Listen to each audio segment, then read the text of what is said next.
আজকে আমরা কষে দেখি 4 অঙ্কটা দেখাবো। কোনো শঙ্কুর উচ্চতা ও তির্যক উচ্চতা যথাক্রমে 6 সেমি ও 10 সেমি হলে শঙ্কুটির সমগ্র তলের ক্ষেত্রফল ও আয়তন নির্ণয় করি।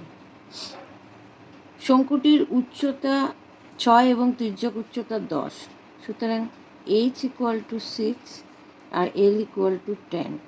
আমরা বার করব এর ব্যাসার্ধ rটা কত, তাহলে r² = l² - h²। সুতরাং l এর মান হচ্ছে 10 আর h এর মান হচ্ছে 6, তাহলে 100 - 36 = 64। সুতরাং r = √64 = 8। ব্যাসার্ধ পেয়ে গেলাম, আর এর মান পেয়ে গেলাম। শঙ্কুটির সমগ্র তলের ক্ষেত্রফলের ফর্মুলা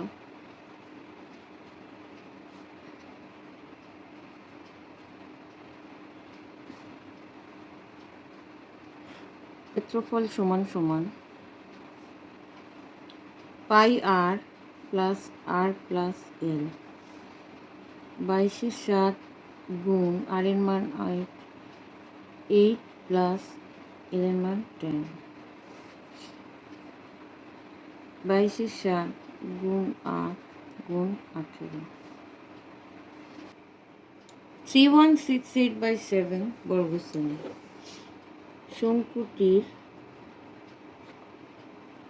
তোমরা এটাকে ভাগ করে পূর্ণ সংখ্যা নিতে পারো। আয়তন 1/3 পাই r² h, 1/3 22/7, আর এর মান হচ্ছে 8 ইন্টু h এর মান হচ্ছে 6, 1/3 ইন্টু 22/7 ইন্টু 64 ইন্টু 6।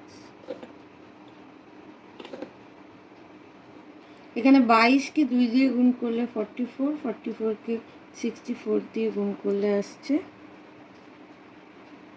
2816/7।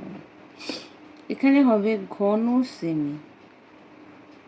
এটা যেমন বর্গ সেমি, এটা হবে আয়তন সবসময় ঘন সেমি। এবার এটাকে আমরা ভাগ করে পূর্ণ সংখ্যা করে দিতে পারি, এটাও লিখে দিতে পারি।